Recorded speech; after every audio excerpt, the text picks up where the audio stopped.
You alright? Welcome to the first non-clickbait transformation video on YouTube. That's right, so this is not clickbait bullshit. Look what I did in 7 amazing days and no, buy my app or my diet. Because that's not what it's about. I am releasing an app soon, but this is not what that's about. This is a video to show you guys we've been locked down, we've been trapped, we've been deprived of the iron of the gym gods. But I want to show you just how quickly the body bounces back when it's put back into a regimented training routine alongside a diet all in one quick go. Now, before we get deep into this, I do want to point out that this is not a one-off video. This is going to be the start of a series of following how far we can push things over a legitimate amount of time. This first 7 days is just to show you how crazy the body can change when you start putting your mind to the science, to the biology, and to the consistency. And just to be clear, I have not trained properly in honestly around about 3 months. Home workouts suck. Elastic bands tied to doors suck. I just can't get in the vibe, which is why if you do follow me on Instagram, I didn't do home workout videos. Because to be honest here, I wasn't bloody doing them. I was out on my bike and I was hitting a punch bag in the garage, and that was pretty much my lot because the rest of it sucked. Other than, you know, some fun bodyweight things, but it sucked. So getting back into the gym, getting back to the weights, getting back to the resistance, getting back to that structure, ooh, gonna feel good. Now, the way this is gonna happen is I'm gonna follow 3 things: calculated macro food diet, stringent training regime, and consistency. So the diet is going to be a macronutrient based diet. What that means is I have a protein, carbohydrate, and fat target to hit every day. For this, it's going to be 180 grams of protein, 150 grams of carbs, and 110 grams of fat. Fat? Are you crazy? You're going to get large, laddie. You're going to put on the belly. God, Jesus, now, how'd you been thinking of getting into shape, you know, with the abs and all the muscle and stuff, if you're eating all the fat from butter and stuff? So in this video, I will be touching upon the food and the diet. You'll see some of the meals, I'll give you some examples, even the macros on it. But to do the details of all those things, they will come further down the line as and when we go, as well as so will the training. So as each episode releases, you'll learn something new every time. It's like I'm a living library. And also make sure, if you haven't already, to check me out on Instagram, because I do put up workouts on there on a weekly basis. You'll get at least 3 workouts a week, as is the plan, plus a lot of other useful information and the occasional picture of my nipples. Now, I have already started this, so it is underway. So let's take a quick look at a couple of days old Lex. You alright? I'm good, mate. What's with the accent? Don't rightly know. I've been eating a lot of Scottish porridge oats, and I've been alone for a long time. Alone. So alone. What do you want? Well, me, myself and everyone would like to know what that stain is on your t-shirt for starters. I think that is either ketchup or bolognese. Well, at least you're keeping variety in your diet. So you're kind of fed up, huh? Yeah. Ready to get your shit back together? Get back in the gym? Damn right. Ready and rocking to rolling. Woohoo! Well, to do that, we're going to need a starting point. So, get your nipples out, week old Lex. Really? Yep. Upper half reveal, mate. Alright.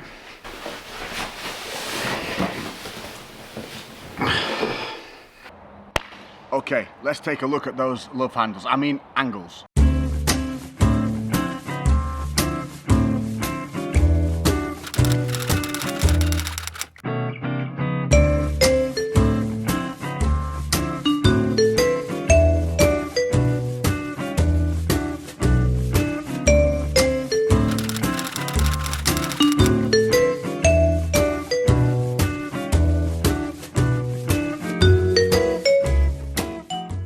Right, mate, well, to be honest, better than I thought. Not too shabby. Even still see some abs. Yeah, you know, home workouts suck.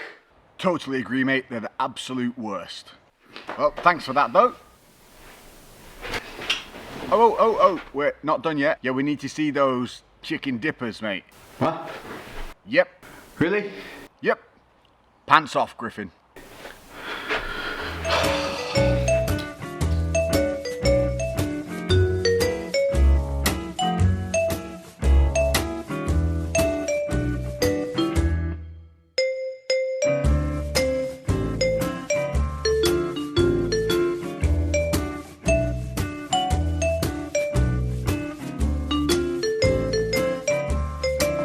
Okay, that'll do. Yep. See you never, mate. I think prior to COVID, somewhere between 182 and 186, depending on like whether I was pushing creatine and stuff like that. So, this might be really depressing. Oh no! 176.2 pounds. Oh, I have lost 6 pounds. This is morning weight. Nothing me but a little bit of walk when I woke up. So, 6 pounds. Right, well there we go. This is our starting point. So let's see, is the weight going to go up? Is it going to stay the same? If it stays the same, it means we're recomping, which is great. It means dropping fat and bringing back the muscle. If it goes up, hopefully its gains are not, you know, tubsy-tub-tub. Personally, I love the higher fat approach to things because carbohydrates for me, I only like to manipulate them around training and activity times. If I have a higher carbohydrate and lower fat diet, all I see is a lot of fluctuation and variety in the way I look in the mirror, and that's not great. Because fat is harder to break down, it makes you more satiated, which means it's more filling, which keeps you happier for longer. It's also much more of a sustained release, so you tend to not have any energy lulls and crashes, unlike with the high carb diets, when I could go from happy and energetic to just sluggish and grumpy. Flipping to the higher fat, keeping those carbs monitored and set and incrementing my fats up as I need, it's worked for me in the past, so that's what I'm going to go back to. Now, that doesn't mean that it's all butter and cream and nom nom nom nom nom nom nom nom. No, what I'm going to do is I'm going to keep things pretty solidly basic. So there's going to be a lot of flavors in there, but I'm going to keep the food pretty simplistic just to avoid kind of fluctuations and the body rebounding with kind of sodium levels and all that jazz. Just going to remove the variables. So I'm going to be having things like cream. I am going to have cheese, but it's going to be a similar impact every day using similar ingredients. The beauty of macronutrient diets is nothing is off limits. Nothing. As long as you hit your targets, you will see progression. But what it doesn't stop is fluctuation from elevating and decreasing sodium levels, different levels of glycogen, if you're not keeping things timed, solid, and consistent. Lex, you're a wizard. And if you think that was kind of breaking the boundary rules and things enough, this is going to kill you even more. I'm not going to be eating 5, 6, 8 meals a day. No. I'm going to be going for around about 3 or 4. Me personally, I like to snack a lot more, so I'm going to have 3 main meals and snacks in between. Those are going to be things like hummus, dark chocolate, nuts, the occasional... I don't know, what else do I have? Ooh. No. Yogurts. I love yogurts. So that tends to be one of the things that I snack on. I like to hit those in between the meals during the day, and I like the bigger meals so that I feel more satisfied after. Is having 8 meals a day going to be bad for you? No, the point is, it's not going to be any better for you if you hit the same macronutrients through 3 meals. So it's just whatever you prefer and what suits your life. Now the training. My training is a high frequency style, which means everything gets trained twice a week. I tend to do 3 body parts per session. I'm in 4 to 5 days a week. Everything gets retrained within 72 hours. So that means that you're hitting everything every 3 days. And that is a maximum stimulus for creating muscle, maintaining that protein synthesis, and keeping the body moving forward. So let's take a look at a full session. I'll break down the session and why I'm doing it, and then also I'll go through some of the little hints and tips for each of the moves that you see, and it'll give you an idea of how I structure it, how I break it down, and how we move through a single session. And obviously you can just interchange the body parts with whatever you're going to do that day, but the style remains the same in the way the exercises are mixed up, the number of reps, and kind of the intensity of it.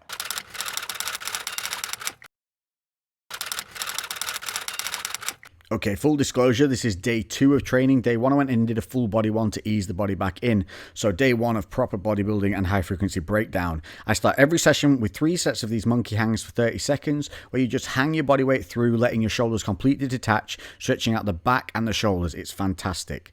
First chest exercise, chest flies. That's right, flying in the face of the traditions of doing this at the end. Start with it. It's massively different. You connect so much more. You keep your shoulders down as well. That stops you activating your traps as you come in.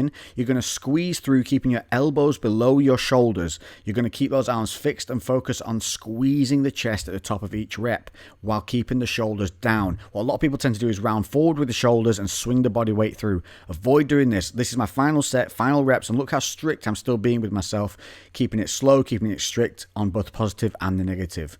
Then wrapped back up, t-shirt back on, because you know, you don't want to start getting injuries, be careful. I'm going lower body now onto straight leg deadlifts. So this is how I mix things up, upper to lower. I start and finish the movement with these, the straight leg deadlifts, with the hips. Most people will pull with the upper body, but if you pull the lower abs in and move from the hips, you will feel it immediately from the moment you start to the moment you finish. You want to control that negative, feel the stretch, and then power through from the hips and heels. Then back to chest, so we're going upper, lower, upper, and you can flip it around as much as you like. Chest press, now I've got that bad shoulder, so here I'm really focusing on keeping everything in alignment. So heel drive, glutes engaged, lats tight, and what I'm doing is keeping my shoulders down and back like you would on a bench press. Keeping the inner head of the dumbbells tilted very slightly inward will keep focus on the chest as well, and I'm looking to press with a slow negative and a nice even positive. Again, final set, look, the final reps, when my form's going, that's my final rep, not when I can just throw it out. Triceps then. So we've done 2 chest exercises, that's chest done. So now we move on to triceps, and the next one will be hamstrings. Now this is a simple exercise done wrong. You need soft knees, elbows fixed. You want your shoulders held in place with your chest up. You're not going to allow any body swing and no leaning over the weight. Again, we're looking at form, keeping our elbows fixed and driving through with the triceps, not our body weight and not our shoulders. When you can't maintain form, that is your failure point, not when you're unable to lift the weight. So strict, strong, and you're going to protect your joints whilst doing this at the same time. So then moving back downstairs to the hamstrings on the leg curl. Massive thing here, pin your legs in so it's almost painful. Then you want to lean forward with your body weight and keep it there. You're going to drive through with the heels, keeping your feet parallel. That's really, really important. A lot of people let their feet twist, and that's going to not only compromise the exercise, but also not give you the benefits of the exercise. So control the negatives, don't swing back and forward, slamming the weights, and squeeze and hold those final reps. Start making that a habit with everything that you do to keep that control. Then we're finishing up some cross-body tricep extensions. I love these because they're really nice on the elbows. It's a lightweight exercise where we're focusing on squeezing and body posture. So ribs down, shoulders retracted, pull those lower abs in to stop your hips from duck butting and keep your head neutral. So as you can see, I'm massively responsive to that pump life. I swell up so much that I look like a different human being in the gym to outside of the gym. The trick of this is going to be able to look some kind of resemblance to this when we wake up in the morning. That's going to be the goal. In terms of the workouts, what we've been doing here is taking everything very slowly. I've been doing high reps for the first 3 sets, controlled, focus negatives, control positive, making sure that all those mechanics and everything's working in alignment as it should be. So anything that you had issues with before, they're not going to magically gone away. So go back in, be careful, don't stop throwing the weights around, snapping them up and down, because you're going to get hurt. Plus, if you had shitty habits before, this is your restart point to be able to change them. So today has obviously been chest, hammies and triceps, and it is feeling so fucking good to be back in here. So fucking good. But also don't forget, we've got that boxing as well to add in there to get that fat burn, that cardio, and plus some detailing in the tris. I'm back. Do cardio, do power cardio, something that's going to benefit you, something you enjoy. 1, you're going to freaking do it, and 2, it's going to be enjoyable for you to do, so you're going to want to do it. And that's the biggest thing, because we can push anything we want for, I don't know, 30 days, maybe even 2 months. If you don't like it, you are gonna stop doing it. There's a point where you're gonna go, fuck it, and stop. So only do the stuff that you love. Still not comparable to that gym pump. So there you go. But so now I'm dressed and my party mullet is in full flow. I'm gonna show you a typical breakfast that I've been having whilst doing all of this. And that is just here. 4 eggs, cottage cheese, the good stuff, not the wet rubbish stuff. Some pepper, butter, bread, and the essential drink of life, an espresso coffee with, yes, pouring cream in your coffee for the win. And because we're doing macros, mixing bowl is on a scale. I'm doing this protocol as a higher fat, remember, higher fat, lower carb, so I want those fats, hence cream in the coffee. 4 eggs, whole, with a good double tablespoon or tablespoon and a half of cottage cheese, full fat cottage cheese, black pepper from peppercorns, not that crap that's like pre-powdered.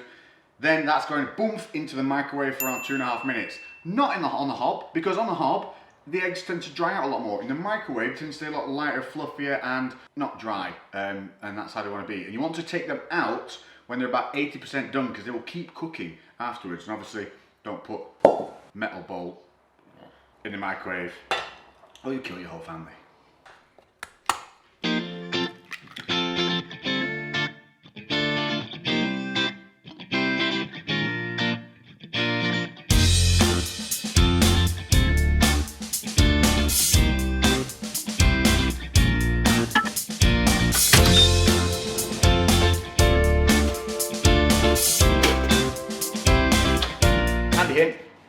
it out every 45 seconds to a minute. And just give it a quick mix around, break up any bits that are going solid with a fork, whack it back in. This way, you're going to get a lovely scrambled egg, and you're not going to overcook it. Now you see that? See how the top is still kind of wet compared to the bottom? That is what's going to give you the perfect finish. So you stop cooking at this point, mix it through. There you have it. Perfect scrambled eggs. Every time. Every time. Every time.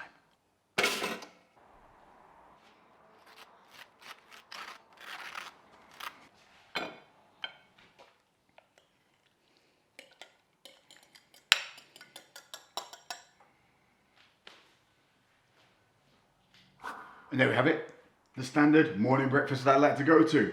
Buttered toast, which is seeded, which is a lower carb, higher fat bread.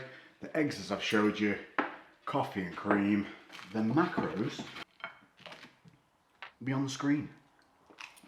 Where are you? Can you go there? Can you please go there? Because, oh my God, it's day 3 and I'm in absolute pieces. It hurts to hold the camera. I don't remember feeling this type of pain since since beginning the gym. It's ridiculous. So I was doing some highly focused work, lots of squeezing, lots of thinking about mechanics. Ooh, that's a nice noise. I didn't want to get up, honestly, the motivation, just because so much pain went through this. I wanted to go through a little bit of routines that I do as well.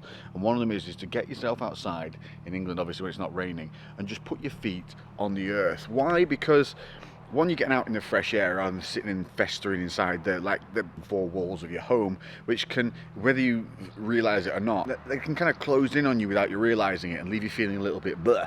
It's like when you go over to your mate's house and your house sucked and then nothing changed, but you just went to your mate's house and all of a sudden you're alive and peppy. It's the same thing. Just get outside. Friend! Outside, cup of tea in my Robin mug, which you might have seen on the tattoo there. That's what the Robin is. Check tattoo videos if you want to know about that one. Tea, sit, fresh air, nice breeze. Oh, I feel much better, alive, ready to take on the world. So there better be some bloody changes after all this, because it hurts.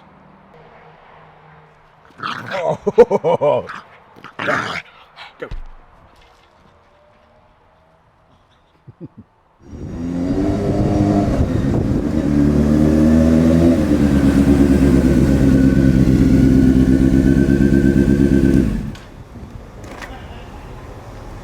So we're on to day 4 and it's a very sweaty day, 3 hours driving down to Bristol, but we're at a beautiful gym called Lex Fitness and we're here with the head of marketing and management, aka Wilkes.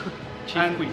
Yes, who reached out to me on Instagram and said, do you want to come down and have a bash at some proper training? And it's been good to have you down. Thank you very much. We've done a podcast. I'll link that in the description. So today we're just going to do an upper session and take advantage of some of this equipment. It was supposed to be a rest day, but how can we not train in such a beautiful looking place?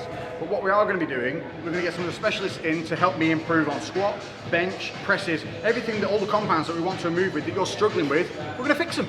I'm going to do that as a little Fix It series. Wilkes will fix it.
It's Sunday, it's a glorious, glorious day, and it is the final day of the 7 days of this.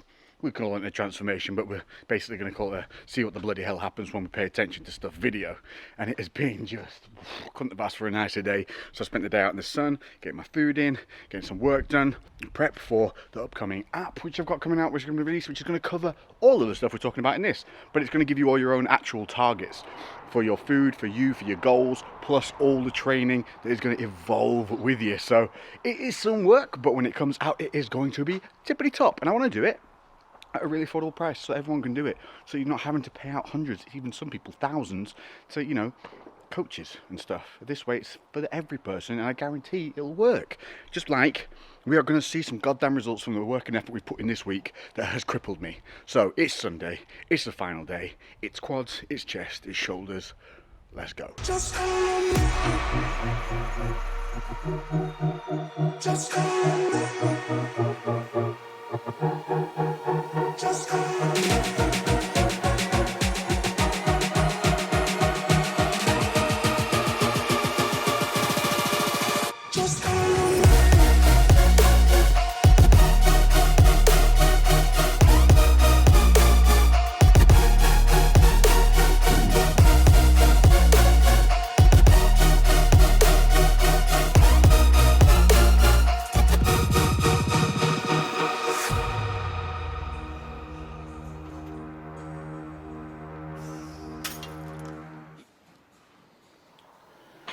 Good morning.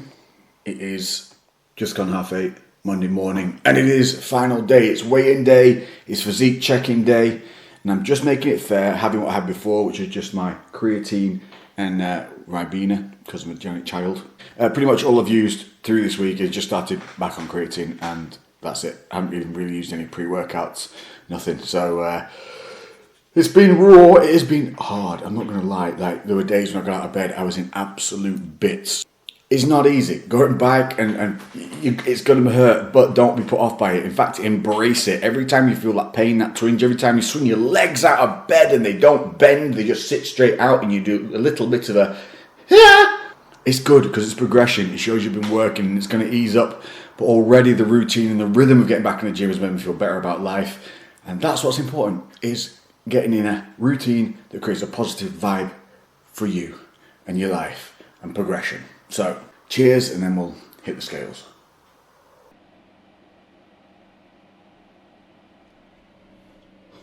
Oh, yes! So there you go, just a dot under 4 pounds in just 1 week. I gained 4 pounds of solid lean mass by my meal plans and app. That's not what's happened here, but it's impressive to see what the body is doing. It is refueling with glycogen. It's pulling in those stores back into the muscle. It's filling them back up with water. So we should look a little bigger, a little tighter, a little fuller. So this is a really great sign that the body is responding how I want, and it's bouncing back just as I was hoping it would do. So there you go. If you get back to the gym and in a week you put on a big lump of weight, expect it, because a lot of it's going to be glycogen replenishment, and with every gram of glycogen you put in the muscle, you're pulling in a ml of water alongside. So that's what we get, is good water retention. More water retention, that means better, fuller looking size, better pump when you're in the gym. It's exactly what we want. So there we go. Now I guess it's on to the reveal. And just like I do in life, I'm going to make myself feel good about this moment, and I'm going to just, you know, give myself a little bit of something. Here's a couple of tips and tricks to bringing out a few secret gains. First, you're going to need one of these, forearms, chest, and legs.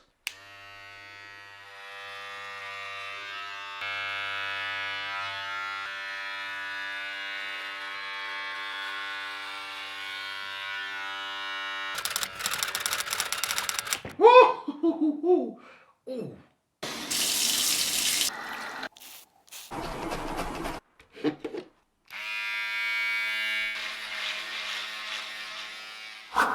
And there we have it, nice, trimmed, tamed, fresh, beard done, fade done, and I've buzzed all the hair off my arms, legs, and shaved my chest and neck. And the reason for doing this is, It's like when you go get a new haircut when you haven't had one for ages. You just feel better about yourself. So alongside getting yourself back in the gym, getting yourself in a good routine, start taking a bit of love and putting it back into yourself again. With that being said, let's take on and see if underneath this there's some difference. I really hope there is. I hope you can see a difference.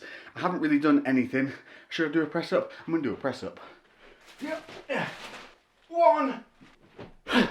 Nah, it wouldn't really be fair to do that because I didn't do it last time. So, let's get to it.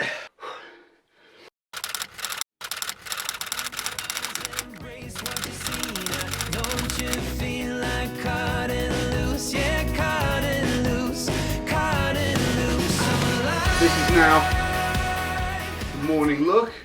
Damn, I actually think there's a considerable little bit of difference there. Feel tighter. Yeah. Side. The back that we did before. Relaxed. A little bit spread. Why is it when you use the word spread it just sounds a bit sordid?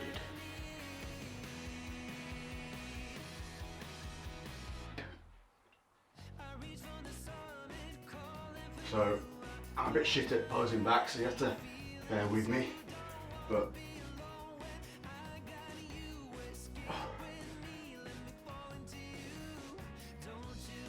what was it? Oh, chicken legs.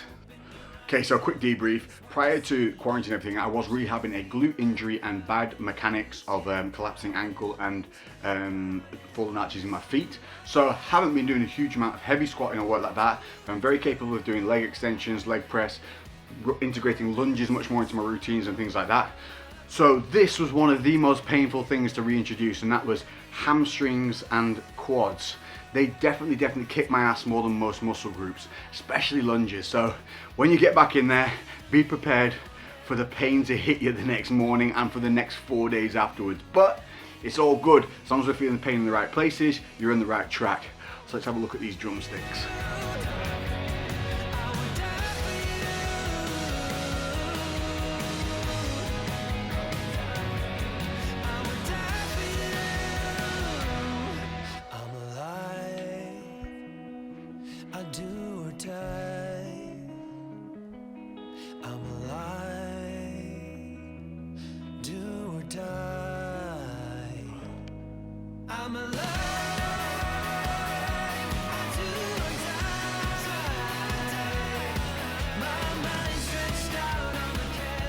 One area I'm going to be really excited to start rebuilding and developing. One thing I did notice when I got back was hamstrings were pretty strong and good to go. It was just the fact of doing like the real functional stuff like lunges and keeping that weight and focus because I'm retraining that. So when I was able to displace the weight better and load it more, they took more of a hammer in being a stabilizer than they had done previously. So more of that more of the complex kind of stuff where you're having to keep a balanced weight disposition rather than being on a machine or in a static position where it's easier to load it. So anything where there's kind of movement outward away from the body, that's where it definitely kicked ass. If you think there's a difference, please let me know below. I've been kind of staring at myself all week, so it's hard to judge. And, oh damn, it's hot in here. Don't open a window, it's very hot here today. I'll shout out to the horsefly bite that's been with me for 3 freaking weeks now. If you guys have a solution for helping cure horsefly bites, I react really badly, that would be tip top. I definitely feel like all here has filled out a ton. Ooh. There is, ooh. Hoo-hoo, man boobs, abs. I mean, this is where I see most changes kind of here on the love handle area and lower back fat. So this is where I tend to hold a lot of my shitty weight and water. So as I tighten up, my waist actually comes in a good 1 or 2 inches. So, and we'll be doing more specific ab videos because I think a lot of people need some help on that department. And I've got some really cool little exercises for you guys to try that are really simple, but really effective. And that includes my morning vacuums, which if you're on Instagram, you'll have been doing them with me now for a good few weeks. So yeah, get on there.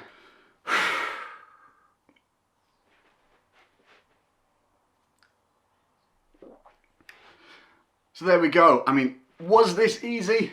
No, it definitely took some energy to get out of bed. My shoulder before, I found out I have tendinitis in the bicep connector. So here, the bicep comes under the shoulder and attaches up here. And I had a little bit of tendinitis in there, which did flare up a bit. It was not as bad as before. So I've just had that rest, but I don't know if the camera's picking it up. There's actually a bruise here. And that is because I've been having to get my fingers, this is where the pain comes. And this is a technique I was taught, and it's called flicking. You find the tendon where it hurts, and it's just, for me, it's just under here. I can feel it. There's a bit in between these two muscle heads. And you just find the sore point and you just flick that muscle, or the tendon if you're on it, back and forth, back and forth.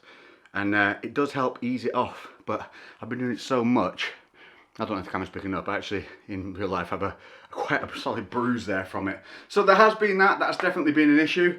The food side of things, I have not gone crazy on this. I just made sure that I was monitoring the food, getting it in, and starting to get a little bit more consistent. As the weeks go on, I will dial it in and get a little bit more tight on my timings for carbohydrates around training. Meal frequency, patterns may change a little bit depending on how I'm feeling, how my days pan out, travel and all that. But we'll cover all of these in the upcoming videos. So this is it. This is me. This is my start point. Let's see how far we can push the body. Let's see how we can get around these injuries. I will get back out to Ireland, so there'll be some more of the worst pain videos where we go through fixing all these problems. We'll get back down to those hobbit feet and show you some more rehab work on that. But other than that, thank you very, very much for joining. If you've made it this far, leave me a boom baby in the comments below, and any questions or anything you need to know, hit me up, and I will see you in the next episode. Probably with my nipples out again, and yeah, mums in the background if you're watching, it's educational. So until the next one, make sure you're subscribed, hit that notifications. I know it's a shitty little double drop down menu thing, but YouTube isn't going to tell you when we upload these videos, so you know, if you're interested, make sure that you do it yourself. Until then, I'm going to go and get a cold drink and de-sweat a little bit. Boom baby. Woo.